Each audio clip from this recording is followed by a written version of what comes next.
Bienvenidos al estudio de la lección de la Escuela Sabática con la Voz de la Esperanza. Si te has unido a través de la televisión, YouTube o Facebook, te agradecemos por acompañarnos. Repasaremos la lección número 3 para el 17 de julio del 2021. Su título, Las raíces del descontento. ¿Qué te parece, Nesí? Como ahora solemos hacer, comencemos con una plegaria al Señor. Amén. Padre que moras en los cielos, con alegría nos volvemos a reunir y estamos comunicándonos contigo para que sea hecha tu voluntad y que todo lo que digamos y hagamos sea también para honra y gloria tuya. Y esto lo pido en el santo nombre de Cristo Jesús. Amén. El texto de esta semana se encuentra en el libro de Santiago, capítulo 3, versículo 16, y dice así: porque a donde hay celos y contención, allí hay perturbación y toda obra perversa. La moralidad de los celos depende del propósito que los motivan en sí.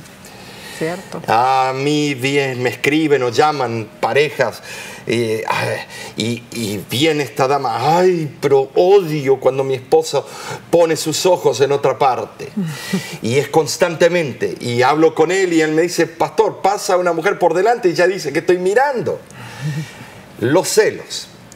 Santiago habla de malos celos porque son amargos. Y ser como los celos, hay otras actitudes que pueden ser profundamente dañinas para nuestra vida cristiana. Es impresionante el daño que hacen los celos en los hogares de este mundo. Hay actitudes dañinas, Omar, y son varias las que vamos a ver en esta lección.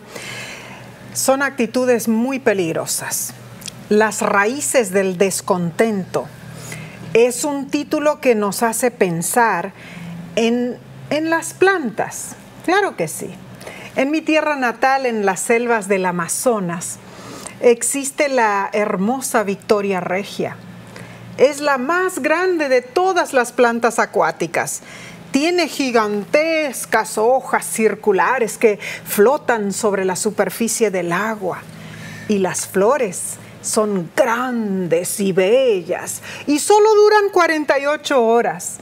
Lo interesante es que las flores cambian de color. Sí, el primer día son blancas y el segundo día son rosadas. Pero las raíces de la Victoria regia son tuberosas y larguísimas y se extienden por debajo del agua, arraigándose al suelo, y es casi imposible ser arrancadas. La verdad que es interesante la creación de Dios. Esta semana estudiaremos actitudes que, como las raíces, a menudo están ocultas a la vista. Son actitudes que levantan sus feas cabezas solo de vez en cuando les conviene.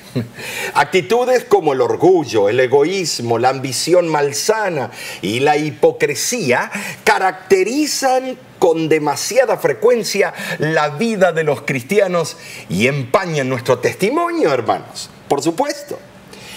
El apóstol Pablo nos aconseja que miremos con diligencia, no sea que alguno deje de alcanzar la gracia de Dios, que brotando alguna raíz de amargura os estorbe y por ella muchos sean contaminados. Hebreos 12:15.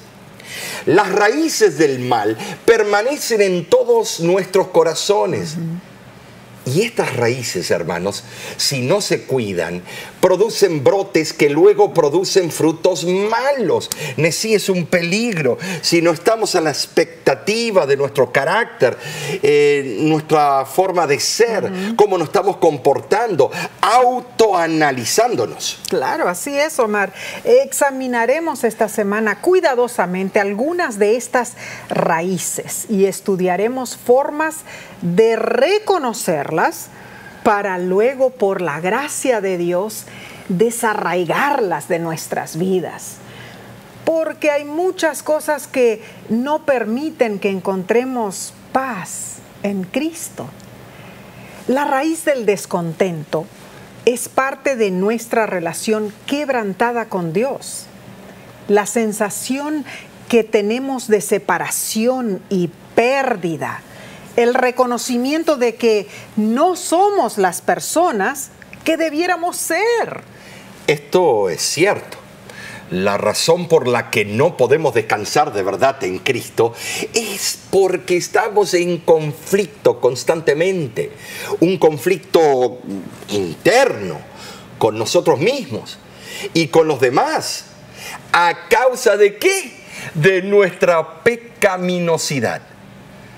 Como escribió Agustín de Hipona en sus Confesiones: nos has hecho para ti, Señor, y nuestro corazón está inquieto hasta que encuentre su descanso en ti. Qué expresión certera, Omar, de nuestra condición. A nuestro corazón estará inquieto y descontento hasta que encontremos descanso en Cristo Jesús. Así es. Entonces, Omar, vamos a pasar el estudio del día domingo 11 de julio titulada Jesús trae división. ¿Cómo es esto, Omar? Saben, vamos a estudiar para entenderlo todo este tópico. Claro que sí. Lo cierto es que muy pocas personas disfrutan de las trifulcas o conflictos, ¿no es cierto? No sé, solo si ganamos, pero igual después nos queda la conciencia culpable. Como seres humanos ansiamos gozar de armonía y paz. Entonces la lección pregunta: ¿a qué se refiere Jesús cuando dice que no vino para traer paz, sino para traer espada? ¿Qué significa esto considerando que Jesús es el príncipe de paz, como lo dice Isaías 9:6? Para comprender primeramente, sí, vamos a tener que, te voy a decir, me gustaría que leyeras Mateo capítulo 10, versículo 34 al 39, para comprender este problema, esta polémica. Claro que sí, por supuesto, Omar. Y dice así: no penséis que he venido para traer paz a la tierra. No he venido para traer paz, sino espada. Porque he venido para poner en disensión al hombre contra su padre, a la hija contra su madre y a la nuera contra su suegra. Y los enemigos del hombre serán los de su casa. El que ama a padre o madre más que a mí, no es digno de mí. El que ama a hijo o hija más que a mí, no es digno de mí. Y el que no toma su cruz y sigue en pos de mí, no es digno de mí. El que halla su vida la perderá, y el que pierde su vida por causa de mí, la hallará. Oh, bueno, no, sí, esto es controversial. ¡Qué confusión! Esto es terrible, que yo tengo que dejar a un lado a mi familia, a mis hijos, mi hermano, lo que sea, por amar a Dios. El mundo dice que esto es locura, por eso a Pablo lo consideraron loco. Entonces, Omar, ¿debemos estar confundidos con esto? No creo. Te voy a decir por qué. En verdad son textos claves. Y bueno, ¿para qué? ¿Para dividirnos? No. Denotan el por qué Cristo intentó disipar la opinión errada que tenían algunos discípulos. De que el mensaje que habían de predicar produciría armonía como único resultado. No debían sorprenderse si en el transcurso de su trabajo misionero, de casa en casa, surgieran diferencias como resultado de su ministerio. Es cierto que Cristo es el príncipe de paz, no lo podemos negar. Esto es algo irrefutable. Él ha traído la paz del cielo a la tierra y la ha impartido a los hombres. Sin embargo, cuando una persona hace la paz con Dios, Romanos 5:1, Con frecuencia el mundo la considera enemiga. Sos un dolor para las llagas que ellos tienen. Cristo vino a poner a los pecadores en paz. ¿Con quién? Con el Padre. Pero al hacerlo, inevitablemente causó la discordia entre ellos y los que se negaron a recibir la oferta de paz. El cristiano verdadero nunca debería buscar la paz que se logra mediante componendas con el mal, ni debería conformarse con esa paz ficticia. Entonces entendemos así: cuando una persona acepta a Cristo y se compromete a seguirlo, el diablo, el enemigo, se enoja. Así es. Y no debemos sorprendernos que haya oposición, porque le hemos declarado la guerra a Satanás y estamos enzarzados en una batalla con todas las fuerzas del infierno. Jesús está señalando en estos versículos que leímos que la paz, o sea, la verdadera paz, proviene de seguirlo a Él en medio de la batalla. O sea, aceptar a Cristo, cuando aceptamos a Cristo, muchas veces nuestros amigos más cercanos se convierten en nuestros enemigos más acérrimos. Y Omar, esto no solo ocurre en las tierras paganas. Hay un dicho, Nessie, quiero reiterarlo: hoy tu amigo, mañana tu enemigo.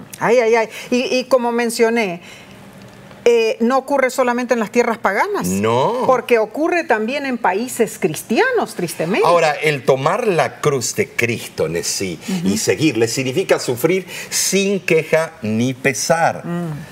La desaprobación de amigos y parientes, y soportar también con paciencia y humildad el reproche de muchos. Eso es tomar la cruz, Nessie. Claro. También significa sobrellevar la espada de la persecución empuñada por aquellos de quienes se podría haber esperado paz. En el libro Testimonios Selectos, esa autora inspirada nos dice lo siguiente: Dios ha hablado y Él quiere que el hombre obedezca. No pregunta si le es conveniente hacerlo. El Señor de la vida y de la gloria no consultó su conveniencia o placer cuando dejó su posición de alta jerarquía para venir a ser varón de dolores y experimentado en quebranto, aceptando la ignominia y la muerte a fin de librar al hombre de las consecuencias de su desobediencia. Jesús murió no para salvar al hombre en sus pecados, sino de sus pecados. El hombre ha de abandonar el error de sus caminos, seguir el ejemplo de Cristo, tomar su cruz y seguirle, negándose a sí mismo y obedeciendo a Dios a todo costo. Tremenda cita. Dios no nos pregunta si es conveniente seguir a Jesús. Él desea que lo hagamos sin cuestionar. Y en las palabras de Jesús entendemos que debe haber prioridades al elegirlo a Él. Los autores de la lección dicen que Jesús expresa esta elección formulando 3 frases, cada una de las cuales usa el término digno. La dignidad no se basa en altos estándares morales o incluso en la superación del pecado. La dignidad se basa en la relación de nosotros con Jesús. Somos dignos cuando lo elegimos a Él por encima de todo, incluyendo a la madre, el padre o los hijos. Elegimos el sufrimiento de la cruz y seguimos a Jesús. Omar, más claro que esto, imposible en realidad. Y para entender más sobre este importante tópico, vamos a seguir estudiando, Omar, porque estos temas son tremendos, ¿no es cierto? Claro.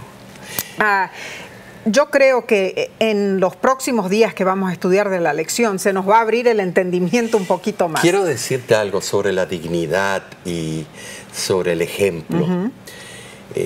Hace unos 20 años atrás, yo dirigía un equipo de niños que jugaban al fútbol, nuestro fútbol.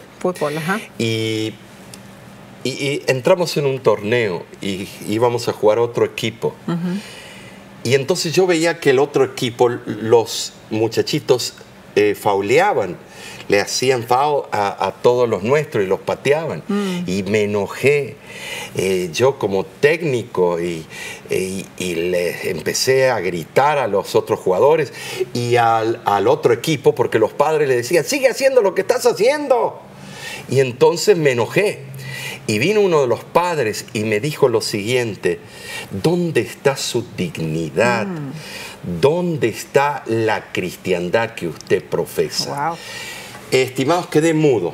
No hablé el resto del día. Y saben, hermanos, qué bofetada recibí. Cierto. No tuve tiempo de acercarme a ese padre después al final y pedirle perdón. Y he pasado 20 años que no me puedo olvidar de esa insignificancia. Ojalá que algún día me encuentre para poder pedirles perdón. No dije malas palabras, pero sí, yo estaba acalorado. Estimados, tenemos que entender que somos nosotros un reflejo o del carácter de Cristo o del carácter satánico. Y eso lo debemos recordar en todo momento, claro. Aunque hagamos enemigos de muchas veces personas que considerábamos amigos. Es algo muy difícil. Y esas personas después van a usar estas anécdotas en contra tuya, aunque sean amigos. ¿Te acuerdas tú lo que eres? Y no se dan cuenta que somos falibles como cualquier otro. Claro que sí. Entonces, Omar, vamos a pasar a la lección del lunes, pero no sin antes hacer una corta pausa. Volvemos enseguida.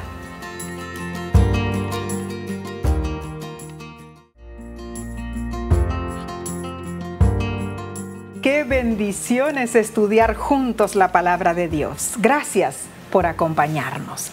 Estamos en la parte del lunes 12 de julio que se titula Egoísmo. Y qué palabra, ¿no es cierto? Así como mencionaste sobre la Victoria Regia y sus grandes raíces debajo del agua, los autores de la lección comentan que el egoísmo es parte del enorme sistema subterráneo llamado pecado, que nos impide encontrar el verdadero descanso en Jesús.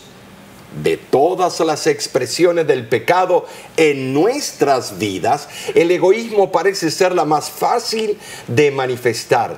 ¿No es así? Para la mayoría de nosotros, el egoísmo es tan natural como el respirar.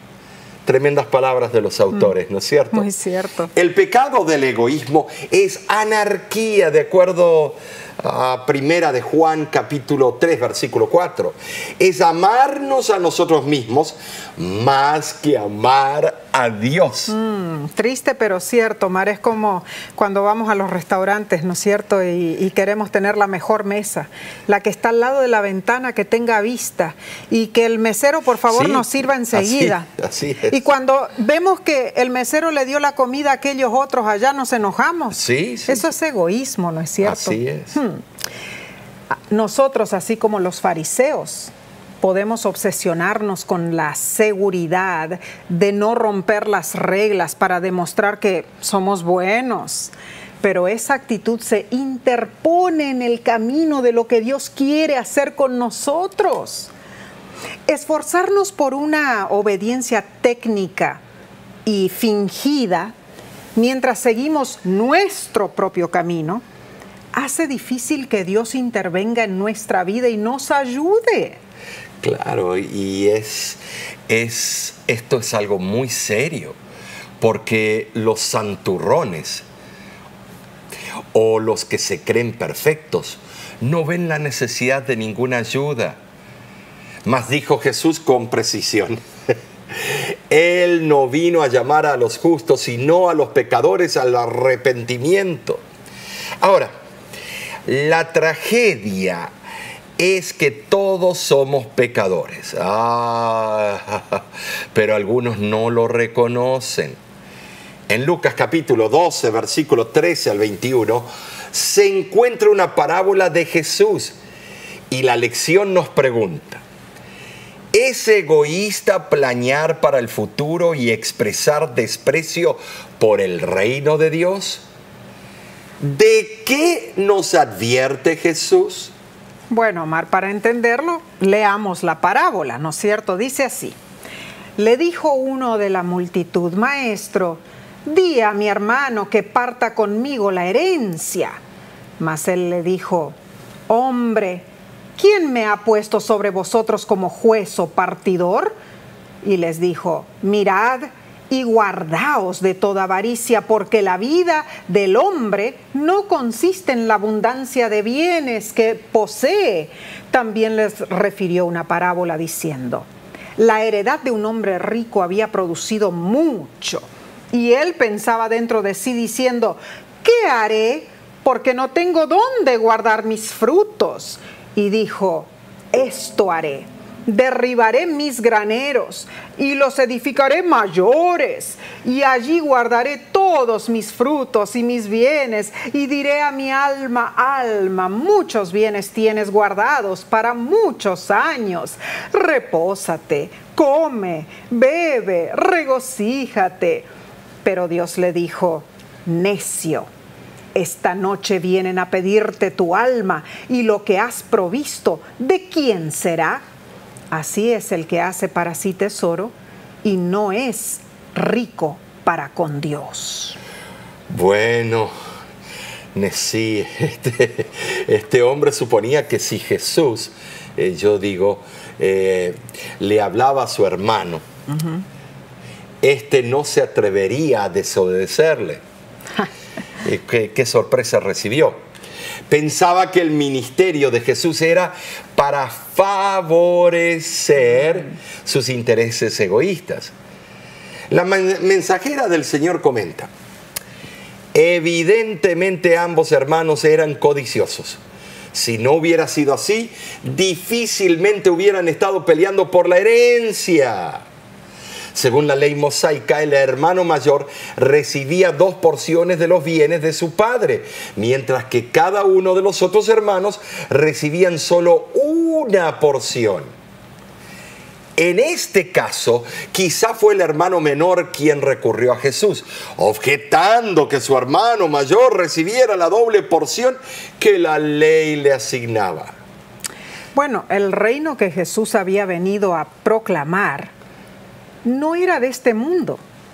Él nunca comisionó a sus discípulos que fueran autores de un cambio social, ni tampoco en ningún momento Jesús intentó decidir judicialmente entre los hombres. Jesús expuso claramente los principios que deben gobernar las relaciones de cada uno con su prójimo, pero dejó la administración de la justicia civil exclusivamente a las autoridades civiles. Eso es correcto. Ahora la avaricia puede definirse como un deseo desmedido y egoísta por las cosas materiales que no pertenecen a otro. Ahora, ese hombre que se dirigió a Jesús no necesitaba más riquezas. Lo que necesitaba era que la avaricia le fuera quitada de su vida. Ahora, sin avaricia en su corazón no habría disputa que arreglar. Jesús fue a la raíz del problema. Alabado ¿Se acuerdan sea de las raíces? Y propuso una solución que impediría que se levantaran dificultades similares en el futuro. Maravillosa sabiduría divina. Y la lección nos invita a meditar en nuestras expresiones egoístas. ¿Cómo el egoísmo afecta tu relación con Dios? Con tu esposo, con tu esposa, con tu familia, con los hermanos de la iglesia, con tus vecinos y con tus colegas de trabajo. Bueno, Filipenses capítulo 2, del 5 al 8, describe el modelo de altruismo, humildad y amor. Si el amor a Dios y a los demás no es el que impulsa nuestras elecciones y prioridades, continuaremos construyendo más y más graneros para nosotros y pondremos menos tesoros en el cielo. Que Dios nos ayude a que esa no sea nuestra condición, Omar. Así es. Que Dios esté con nosotros en cada decisión que hagamos. Claro. Que el egoísmo no reine en nuestras vidas de esa manera tan fatal. Ahora, compenetrémonos entonces en el estudio del día martes 13 de julio, titulada Ambición. Otra palabra más del léxico. Pensemos en las emociones de Jesús al escuchar a sus discípulos discutir durante aquella famosa cena en sí sobre quién de ellos debería ser considerado el más grande, Lucas 22, 24. ¿Por qué los discípulos se desviaron de la ocasión de la cena del Señor y se enfocaron en la grandeza humana? Tristemente, esa solapada tendencia a la discordia parece haber estado presente durante toda la cena pascual. Qué triste en realidad. Si se tienen en cuenta los acontecimientos que pronto ocurrirían ese mismo fin de semana, es trágico ver que los discípulos estuvieran discutiendo acerca del lugar que ocuparían en un reino imaginario que Cristo Jesús no había venido a establecer. El libro El deseado de todas las gentes explica lo siguiente: la contienda continuada en presencia de Cristo le apenaba y hería. Los discípulos se aferraban a su idea favorita de que Cristo iba a hacer valer su poder y ocupar su puesto en el trono de David. Y en su corazón cada uno anhelaba tener el más alto puesto en el reino. Pero Omar, la respuesta de Jesús fue atemporal y eterna, porque simplemente dijo: el Hijo del Hombre no vino para ser servido, sino para servir. En nuestra mente decimos: qué horrible la condición egoísta de los discípulos, ¿no es cierto? Pero nosotros podemos fácilmente caer en esa misma trampa de exaltación propia. Lo he visto en juntas de iglesia, lo he visto parándose en las plataformas de la iglesia en eventos especiales. Para mantenernos enfocados en Cristo debemos siempre recordar el sacrificio cruento de Jesús y, hermanos, y permitir el milagro de la conversión en nuestras vidas. Así es. Los autores de la lección afirman que la conversión es fundamental para encontrar el verdadero descanso en Jesús. Nos ayuda a reconocer que necesitamos ayuda externa. Nos damos cuenta de que no podemos depender de nosotros mismos, sino que debemos confiar en Jesús. Experimentamos una transformación de nuestros valores y ambiciones. Lo que mencionaron los autores, Omar: conversión y transformación, ¿no es cierto? En el Amazonas, en Brasil, mientras viví mi infancia con mis padres, el pastor Aníbal Pitao y Erika Otto de Pitao, quienes fueron misioneros en las Luceiros por muchos años, conocimos muchísimos casos interesantes. Había en la selva, en un lugar muy recóndito, un señor sumamente orgulloso y egoísta, de apellido Cavalcante. Era muy cruel. Siendo adinerado y dueño de un gran seringal con plantas productoras de caucho, este señor tenía centenares de empleados. Cuando un empleado le pedía pago por sus servicios, Muchas veces él lo mandaba con uno de sus contadores rufianes y le decía, mira, ve con él y él te dará tu dinero. Al llegar con el supuesto contador, este acababa con su vida. También, como sus tierras tenían el río de por medio, ese hombre exigía que todo barco que pasaba por allí debía reportarse. Inclusive nuestros barcos misioneros, las luceiros de la misión en el Amazonas. A través de los años, el rico y egoísta hombre se volvía más y más cruel. A pesar de los múltiples llamados de Dios para que cambiara su vida. Omar, pero muchas veces, ¿no es cierto?, pasan años y años y la persona sigue con sus costumbres. Claro que sí. Al llegar a la edad dorada, después de durísimas pruebas que él tuvo que enfrentar, el señor Cavalcante llamó a nuestra misión adventista en Manaus, Amazonas, y ofreció sus recursos. ¿Para qué? Para construir una escuela en el área donde él vivía. ¿Y saben? Finalmente entregó su vida al Señor. Cuando él recibió a Jesús en su corazón, allí ocurrió el milagro del Espíritu Santo y todo cambió para él. Ese es un verdadero ejemplo de la transformación que Cristo hace en la vida de un pecador. Amén. ¿No es cierto? No hay duda, el principio de este mundo es tomar con egoísmo, mas el principio del reino de Cristo es la generosidad. Sí. El principio de este mundo es la autopromoción, mas el principio del reino de Cristo es el autosacrificio. Sí.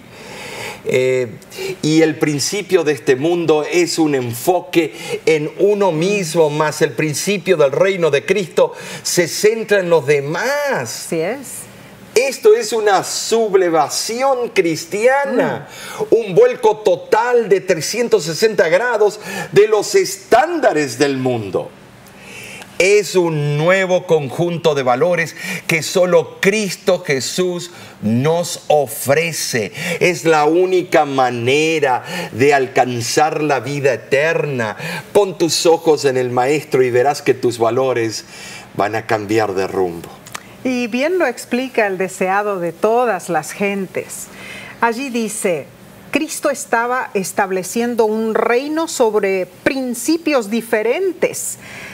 Él llamaba a los hombres no a asumir autoridad, sino a servir.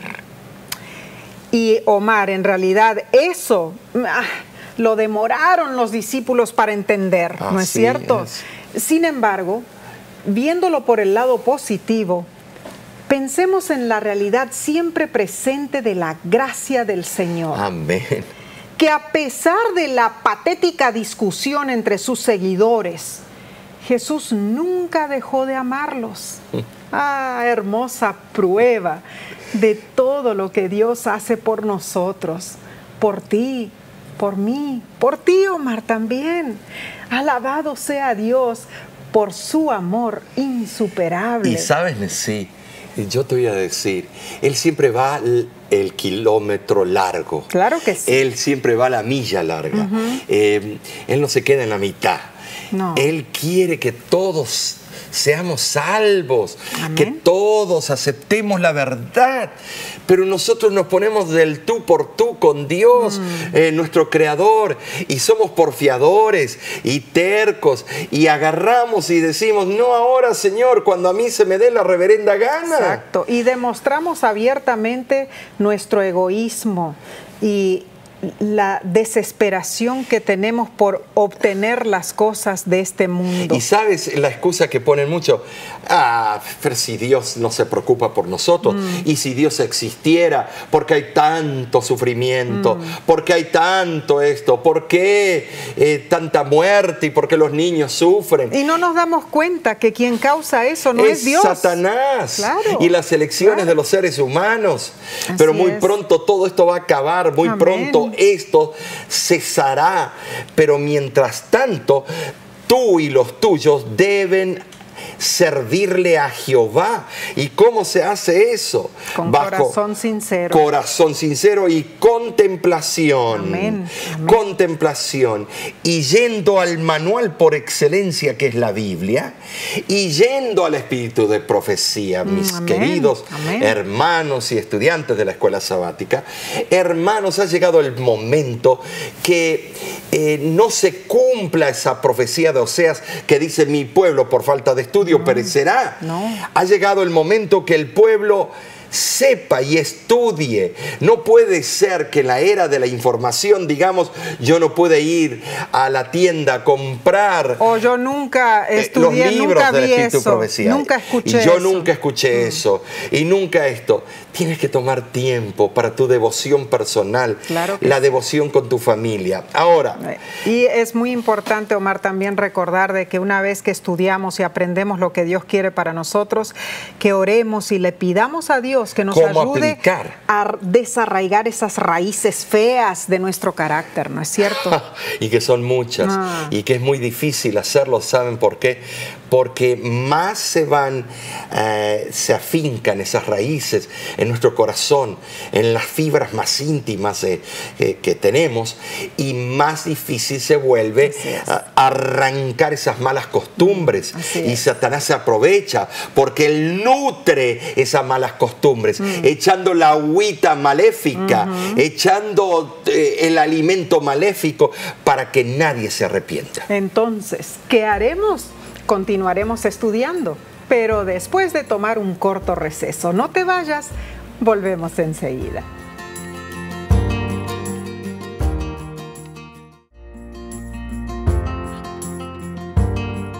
Gracias por acompañarnos en este bendecido estudio. Concentrémonos entonces en la lección del miércoles 14 de julio titulada Hipocresía, Omar. Cada vez mejores palabras, ¿no es cierto? Un hipócrita actúa fingiendo ser alguien que no es.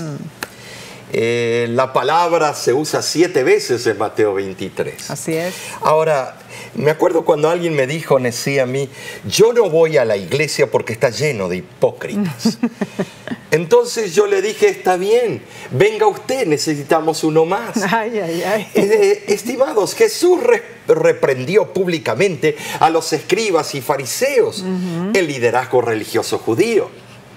Él demostró poca tolerancia a los hipócritas, pero verdaderos hipócritas. Hay 4 características que Jesús mencionó sobre la hipocresía. Primero, somos hipócritas si no hacemos lo que decimos. Y ahí todos caemos, porque hablamos mucho en teoría el cristianismo y la piedad cristiana y no lo hacemos. Es algo para autoanalizarse.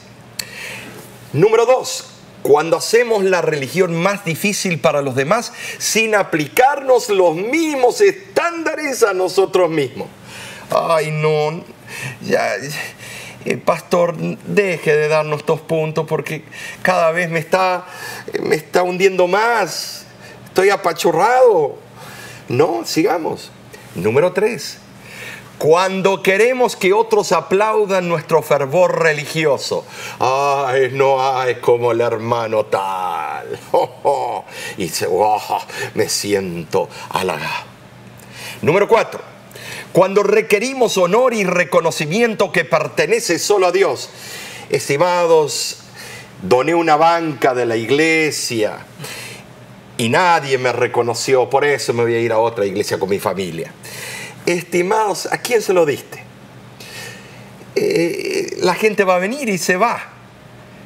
Y va a haber una plaquita. ¿Y qué le va a interesar? Lo único que le interesa es estar cómodo, su parte para sentarse.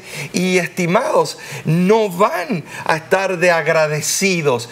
Pero ¿cómo nos enojamos? Yo di tantos miles para la construcción de la iglesia y ni me han dado el puesto de diácono. Ay, sí, Esto es algo serio. ¿Es serio? Yo te digo que mientras más analizo la hipocresía que en mí hay, digo, Señor, ¿cómo puedes ser tan bueno y perdonarnos? Gracias a Dios. Además de estas 4 características de la hipocresía, Jesús exclamó: Jerusalén, Jerusalén, que matas a los profetas y apedreas a los que te son enviados. ¿Cuántas veces quise juntar tus hijos como la gallina junta sus pollos debajo de sus alas y no quisiste? Esas palabras tétricas de Jesús en realidad envolvían la compasión y el amor sublime de Dios. Y quizá tú piensas, bueno, yo no soy líder religioso para que me culpen a mí de hipocresía. Pero hay tantas maneras de caer en ese error. Te pregunto, ¿qué puedes hacer para evitar la hipocresía en tu vida?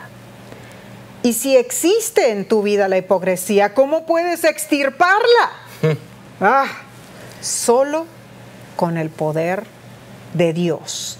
Y Omar, vemos casos, ¿no es cierto?, que son en realidad espeluznantes, que nos dejan pasmados, porque abiertamente se enorgullecen y dicen que son los mejores, ¿no es cierto?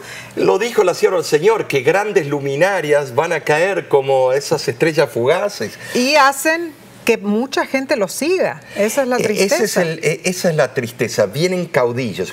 Cuando el mensaje gira alrededor de un caudillo que es fuerte en un punto o dos y todos lo siguen, tarde o temprano ese caudillo se lo va a ver como es. Muy cierto. Los colores del camaleón.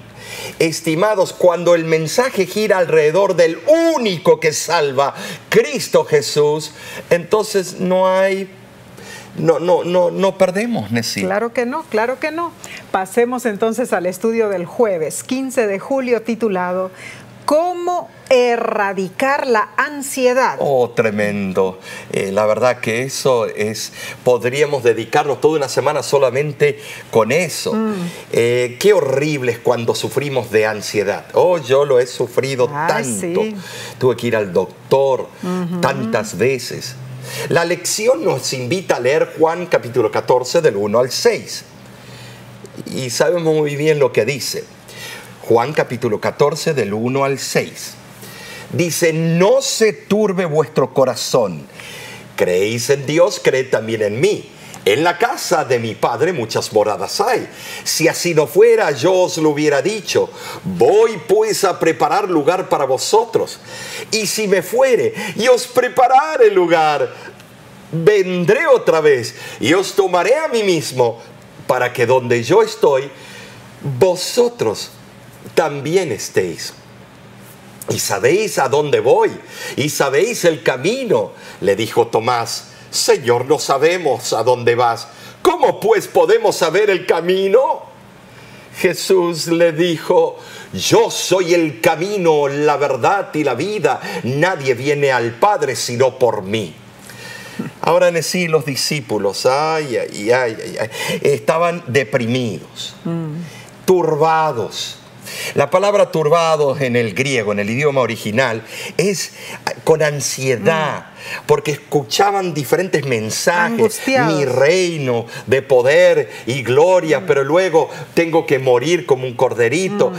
Confundidos estaban también. Confundidos, pero era una angustia. Cada día era algo terrible. La ansiedad se estaba acumulando en camadas. Y entonces estaban turbados porque Jesús había anunciado que pronto los dejaría. Cierto. Por eso les pidió que no se preocuparan y les aseguró que su ausencia solo sería temporaria, pues iría a prepararles moradas.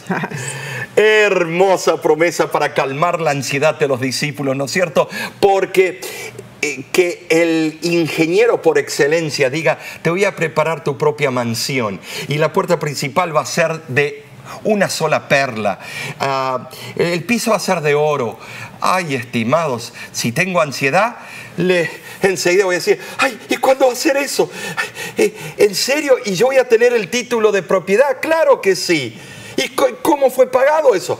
Por mi propia sangre. Gloria a Dios, porque la superación de la inquietud, de la ansiedad, siempre comienza con Jesús. Él es el camino, la verdad y la vida. Él sabe la dirección correcta cuando deambulamos sin rumbo en el desierto de este mundo saturado de preocupaciones. Cuando estamos heridos, cansados, agotados, enfermos y desanimados, Él es la vida y nos ha prometido vida en abundancia, según Juan 10, versículo 10. Esto incluye nuestro hogar eterno y la vida eterna, pero también implica una calidad de vida diferente aquí. Nuestro Creador puede darnos vida abundante, incluso ahora. Y esto es cierto. Y lo más hermoso es que el Señor Jesús menciona la casa de su Padre. Una bella figura para referirse al cielo. Ahora, la palabra traducida casa en el griego, oikia, también significa hogar. Más que cuatro paredes, sino hogar, el calorcito de un hogar. Jesús estaba volviendo a su hogar. Ya estaba su Padre. Finalmente permitiría a los discípulos que se unieran con Él allí. Ahora es interesante notar que en la literatura extra bíblica, esta palabra griega, oikia, a veces tiene el significado de un lugar para detenerse, brevemente. Debido a ese concepto, se dedujo una falsa noción de que las moradas son posadas donde se detiene el alma en su viaje hacia Dios. Esto en un documento, los primeros teólogos, llamado De Principis. Pero ese no es el significado bíblico. Perdón, Gloria a Dios. Se equivocaron. Es evidente que la morada de Cristo y del Padre con los cristianos no es algo temporario, sino perpetuo, lineal, para siempre. Amén. El hecho de que haya muchas moradas asegura que hay suficiente lugar en la casa del Padre para todos los que atienden a su invitación. Pero ahora, sí, quiero detenerme aquí. Tú sabes que Él dice que en el cielo hay muchas moradas. Voy pues a preparar lugar para vosotros. Esas moradas están ocupadas por los habitantes del cielo. Entonces ahora Él va a preparar nuevas moradas para todos nosotros. Gloria a Dios. Eso es increíble. Y Jesús prometió volver otra vez. Se lo llama o se lo denomina presente futurista. O sea, hace resaltar la certidumbre del suceso, pues el acontecimiento es tan seguro como si ya se estuviera realizando. Claramente se hace referencia al advenimiento personal de Jesús, descrito vívidamente unos pocos días antes, en respuesta a la pregunta de los discípulos: ¿qué señal habrá de tu venida y del fin del siglo? Y Jesús indicó a los discípulos que el tiempo del segundo advenimiento será la ocasión de reencuentro con el Señor.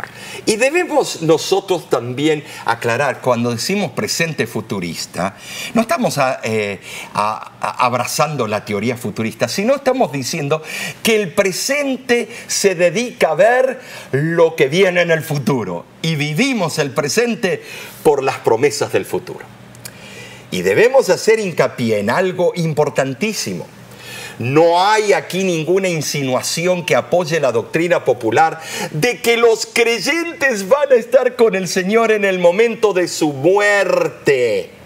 Ni en ninguna otra parte de las Escrituras está la doctrina que muchos le dan su apoyo, que morimos y ya, ¡pum!, nos fuimos con un cohete atrás, nos pusieron combustible y ¡chum!, nos fuimos para allá. Pablo dirigió la atención de los creyentes a la ocasión del segundo advenimiento. Esperemos aquí una cosa. Si ya los que mueren se van directamente al cielo y ya están allá, ¿para qué tener una segunda venida y resucitar a los muertos en Cristo? Si ya están allá, déjenlo allá y ahorren el combustible. ¿Vieron qué cara está la gasolina? Entonces, el segundo advenimiento, como el momento de la magna reunión, sería ridículo. Pero no, dice que a la final trompeta los muertos en Cristo se levantarán primero. Y la mensajera del Señor denota que Jesús ha ido a la casa de su Padre. Está esperando con deseo anhelante la manifestación de sí mismo en su iglesia. Cuando su imagen sea perfectamente reproducida en los suyos, entonces Él vendrá. ¡Qué maravilla esta cita! Cuando la imagen de Él sea reproducida en ti, en mí, en ustedes, Él vendrá. ¡Ay, no, sí, no tenemos tiempo que perder! ¡Cuánto ansiamos ese día glorioso! Pero la clave es que vayamos a Dios en nuestra debilidad, en nuestro dolor, en nuestro quebrantamiento, en nuestro estado caído en general, sabiendo que Él nos acepta a pesar de todo. De eso se trata la maravillosa gracia, la que se nos da si la buscamos con fe. Y la lección nos pregunta de sí, ¿qué desea Dios que hagamos? Y luego añade otra pregunta, ¿qué hará Él en respuesta? Jeremías 3:22 dice, convertíos, hijos rebeldes, y sanaré vuestras rebeliones. He aquí nosotros venimos a ti, porque tú eres Jehová nuestro Dios. Sí, Dios espera que reconozcamos plenamente el pecado que nos infecta, sin poner excusas ni causas atenuantes para nuestras faltas. Si así lo hacemos con sinceridad, Dios sanará nuestras dolencias y erradicará nuestra ansiedad. Es impresionante, en realidad, hermosas promesas para aquellos que le aman.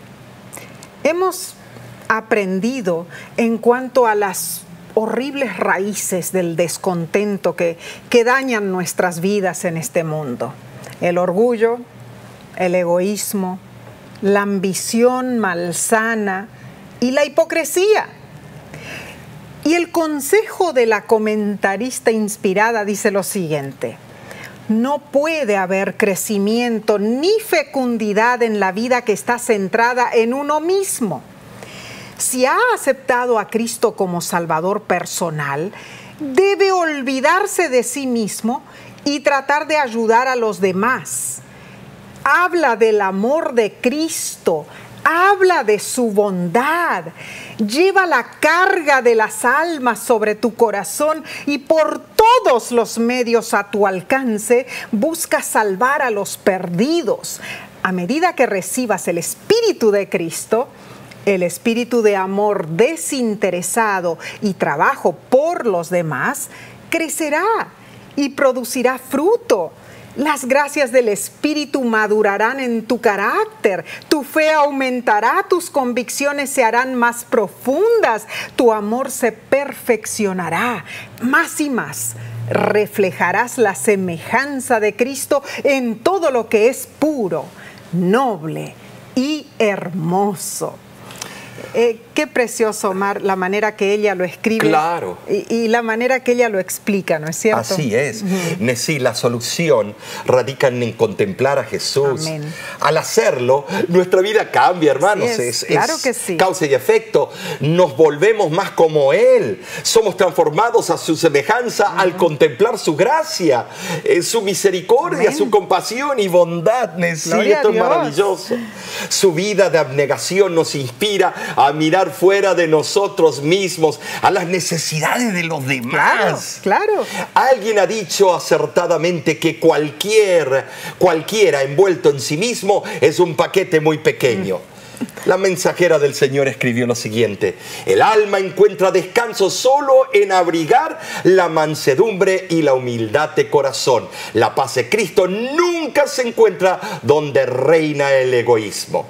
Nesí, esta semana ha sido maravillosa, ¿no es cierto? Precioso. Hemos llegado al clímax de esta semana. Este estudio nos ha llevado a los propios pies de nuestro Salvador personal. Sí. Y estamos contentos, Nesí. ¿Por qué? Porque aquí no acabó. Sigue la hilación. ¿Por qué? Bueno, la semana que viene estará aún mejor, Omar. Y te invitamos a acompañarnos a la lección. El título de la próxima semana es El costo del descanso, Omar. Oh, esto va a ser algo impresionante. ¿Que pagamos para descansar? Claro. De nuestra parte, te invitamos la próxima semana por este mismo medio. Que Dios te bendiga.